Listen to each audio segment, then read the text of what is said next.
बिस्मिल्लाहिर्रहमानिर्रहीम अस्सलाम वालेकुम। साबिक़ वज़ीर आज़म इमरान ख़ान भरपूर तरीक़े से सहाफ़ी इमरान रियाज़ के हक़ में खड़े हो गए हैं और जलसे से ख़िताब में उन्होंने सलाम पेश किया है इमरान रियाज़ ख़ान को, और इसी तरह से याज़ अमीर साहब की बात की, दीगर सहाफ़ियों की बात की जो डाकुओं के ख़िलाफ़ डट कर खड़े हैं। जो ही इमरान ख़ान ने नाम लिया इमरान रियाज़ का, यकीन जानिए कि लोगों में एक जोशो खरोश था, बिल्कुल नारे लगने लग गए, लोग एकदम जज्बाती हो गए सिर्फ इमरान रियाज़ का नाम लेने से। तो आप सोचिए कि लोग किस तरह से इमरान रियाज़ से जज्बाती वाबस्तगी रखते हैं कि जिस तरह से वो बात करते हैं। और आप देख लीजिए पाकिस्तान में किसी के भी वीलॉग्स करंट अफेयर्स में इतना नहीं देखे जाते जितना इमरान रियाज़ के, तो इसी से उनकी मकबूलियत का अंदाज़ा होता है। अब जिस तरह से उनको गिरफ़्तार किया गया, और पाकिस्तान की तारीख़ में शायद ही ऐसा हुआ हो कि जी 3 मजिस्ट्रेट 24 घंटे के अंदर, एक के पास जाओ तो आगे दूसरे के पास भेज देता है, दूसरे के पास जाओ तीसरे के पास भेज देता है। अजीबोगरीब ये केस चल रहा है, अजीबोगरीब तरीके से, जहाँ पर हुकूमत पूरी तरह से इन्वॉल्व है। और वज़ीर क़ानून, पंजाब के वज़ीर क़ानून, क्योंकि अब ये दायराकार पंजाब का आ गया है और महदूद इख्तियारात के हामिल, किसी ने ट्वीट किया कि महदूद इख्तियारात के हामिल हमज़ा शहबाज वज़ीर आला ने ये काम दिखाया याज़ अमीर को, जिस तरह से ज़दोकोब किया गया, जिस तरह से जिस तरह से आप देखें कि हलीम आदिल शेख साहब अपोजिशन लीडर सिंध असम्बली, उनकी जिस तरह से गिरफ्तारी, अगवा जिस तरह से उनका होता है पंजाब से ही, और अब उनको रिहाई मिल गई है हाई कोर्ट से। और फिर जिस तरह इमरान रियाज़ के ख़िलाफ़ जो हुआ है, तो अभी तो ये महदूद इख्तियारात है। अगर हमज़ा को आपने लामहदूद इख्तियारात दे दिए तो फिर पता नहीं क्या हो जाएगा। अच्छा, अब इमरान ख़ान साहब ने कहा है कि जी इमरान रियाज़ तुम्हें सलाम है, और जब ला इलाहा इल्लल्लाह बंदा कहता है तो खौफ ख़त्म हो जाता है, और ये डाकू डरा रहे हैं, मकसद ये है। ख़ुद इमरान खान साहब ने कहा जी 15 केसेस तो मेरे ख़िलाफ़ बनाए हुए हैं, 1500 मुकदमात भी बना दो तो मैं पीछे नहीं हटूँगा। अब इमरान रियाज़ का भी एक वीडियो पैगाम आया है, हथकड़ियाँ लगी हुई हैं और उनको ले जाया जा रहा है कि अदालत से दूसरी अदालत। तो कोई उनसे पूछता है कोई बात, कोई पैगाम क्या देना चाहेंगे, तो इमरान रियाज़ ने बड़ी जुर्रत से कहा है कि 10 साल भी मुझे सज़ा दे दो, जो करना था कर लिया, तो मैं अपना काम जारी रखूँगा, मैं बोलूँगा, मैं चुप नहीं रहूँगा। अब वो ये कह रहे हैं। सोशल मीडिया भरा पड़ा है, जिस तरह मैंने देखा कमेंट सेक्शन अगर आप देखें तो उसमें सब लोग इमरान रियाज़, इतनी ज़्यादा सपोर्ट शायद ही किसी सहाफ़ी को पाकिस्तान की तारीख़ में मिली हो जो इमरान रियाज़ के हिस्से में आई है। तो आप देखिए उनको मुख्तलिफ़ जगहों पर बुलाया जाता है कि जनाब आकर आप तकरीर करें, तो ये पाकिस्तान में कभी नहीं हुआ।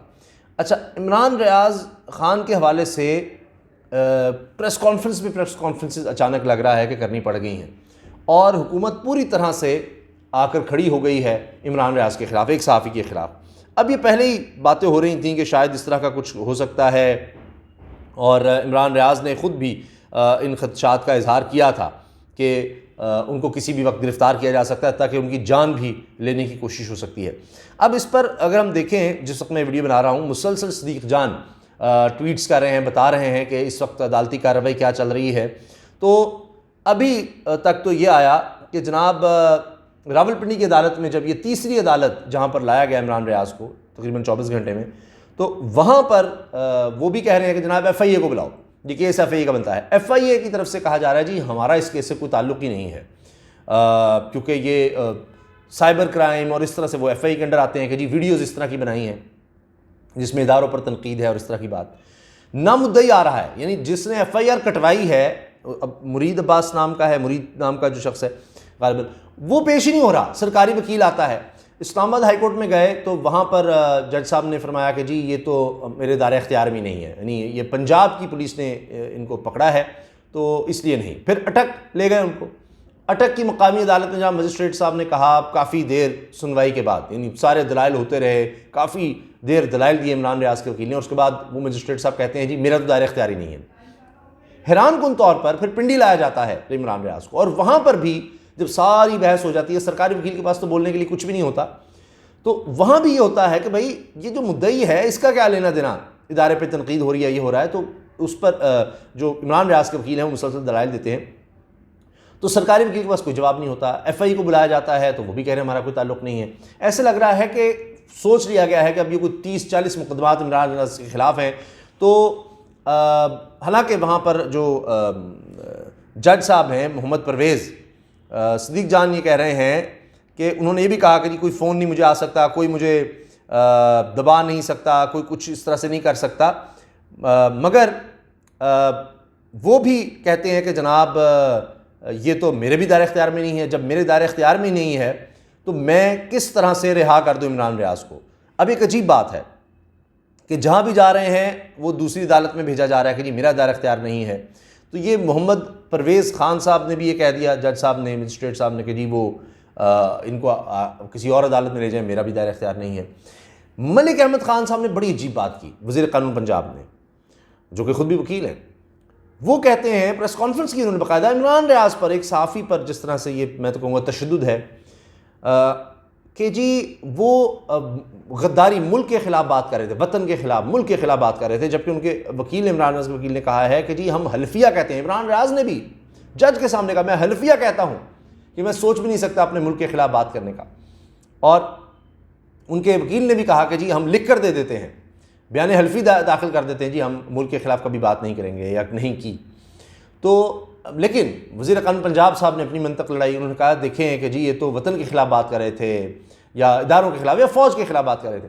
तो उनसे जब सवाल हुआ कि मियाँ नवाज़ शरीफ साहब का आप देखें ना कि वो 11 दफ़ा मेरा ख्याल उन्होंने जनरल बाजवा साहब का नाम लिया, आर्मी चीफ़ का, और इस तरह फैज़ हमीद साहब का कि जी पाकिस्तान में दहशतगर्दी आपकी वजह से है, महंगाई आपकी वजह से है, इलेक्शन आपने चोरी की है, सारे इल्ज़ामात उन्होंने हर चीज़ का कहा, बराह रास्त इल्ज़ाम लगाया।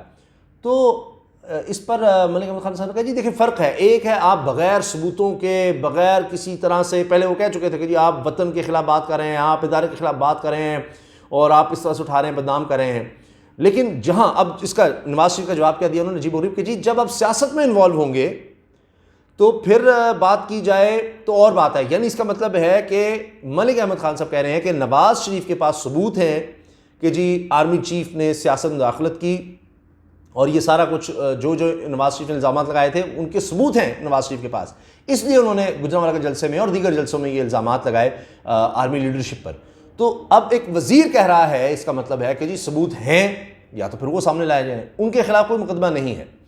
और अब वो बंदा ये कह रहा है जिनके वज़ीर दिफा साहब क्या बातें कर चुके हैं आर्मी के हवाले से, उनके याद सादिक साहब को देखें, नवाज शरीफ को, मरीम को देखें, वो क्या कर चुके हैं, वो अब ये बात कर रहे हैं कि जनाब इदारे के खिलाफ बोलना और ये सब कुछ। तो एक अजीब व गरीब सूरत हाल बन चुकी है और इस हवाले से इंशाल्लाह आपको अपडेट रखेंगे। लेकिन उसमें यह है कि जिस तरह सोशल मीडिया पर मैं देख रहा हूँ कि आवाज़ उठाई जा रही है, मसलन अभी तक इतना वक्त गुजर गया है, मैं भी इमरान रियाज हूँ, ये ट्विटर पर पाकिस्तान में टॉप ट्रेंड कर रहा है और 1.3 मिलियन यानी 13 लाख ट्वीट्स हो चुकी हैं इस पर, 13 लाख ट्वीट्स, आप अंदाज़ा लगाइए। फिर दूसरे नंबर पर भी ट्रेंडिंग में है जी we stand with Imran Riaz, 9,67,000 tweets इस पर हो चुकी हैं। फिर तीसरे नंबर पर भी ट्रेंडिंग में यही पाकिस्तान अंडर फाशिज्म, 3,99,000 ट्वीट्स। तो आप अंदाज़ा लगाएं कि किस तरह कौम खड़ी हो गई है, किस तरह एहतजाज हुआ है। प्रेस क्लब्स ने एहतजाज किया है, साफ़ी बरादरी ने एहतजाज किया है, प्रेस क्लबों के बाहर एहतजाज हो रहा है और सिविल सोसाइटी इस पर एहतजाज कर रही है। एमनेस्टी इंटरनेशनल की तरफ से कहा जा रहा है कि जी ये बड़ी अजीब बात है, ये कि किस तरह से साफ़ियों के ख़िलाफ़ केसेस बन रहे हैं, चाहे समी इब्राहिम हैं, अरशद शरीफ साहब हैं, साबिर शाकिर साहब हैं, मुईद पीरज़ादा हैं, इमरान रियाज इनको गिरफ़्तार कर लिया गया। तो ये अब लग रहा है कि ये एक खौफनाक खेल खेला जा रहा है और इससे बहुत ज़्यादा नुकसान है सभी का, मुझे नज़र आ रहा है। तो इस वाले से इंशाल्लाह आपको अपडेट रखेंगे, दुआ में याद रखिएगा। और जिस तरह से बहुत से लोग कमेंट्स में भी बात कर रहे हैं कि इमरान रियाज के साथ बड़ा जुल्म और ज़्यादती हो रही है, तो मैं कहता हूँ कि आप उनके लिए दुआ करें और इंशाल्लाह मुझे उम्मीद है कि अदालत से कहीं ना कहीं ज़रूर रिलीफ मिलेगा। अब ये नहीं हो सकता कि बिल्कुल वाज़े कानून और आइन की खिलाफ वर्जी हो रही हो और आप इसी तरह से कभी इधर कभी उधर और कुछ बनेगा ही नहीं और बस अदालतें यही कहती रहेंगी जी हमारा नहीं है, दायरा इख्तियारी हमारा नहीं है। मैं अब फिर सदीक जान को ट्विटर देख रहा हूँ वीडियो बनाते हुए कि शायद कोई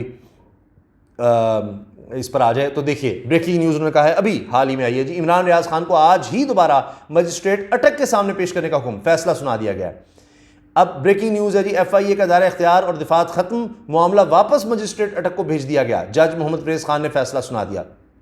अब आप देखिए कि दोबारा अटक जनाब उनको ले जाया जा रहा है। वही मैंने आपको बताया ना कि कोई इस केस को सुनने को तैयार नहीं हो रहा, कभी इधर से उधर कभी इधर से उधर। तो इसका मतलब है इस केस की बेसिस ही कोई नहीं है, जिसकी वजह से ये कह रहे हैं जो उधर ले जाए उधर ले जाए। हर कह रहे हैं जी मैं कैसे रिहा कर दूँ, मेरा दायरा इख्तियार नहीं, मैं कैसे। अब वो दोबारा अटक भेज दिया गया है। लेटेस्ट ये है।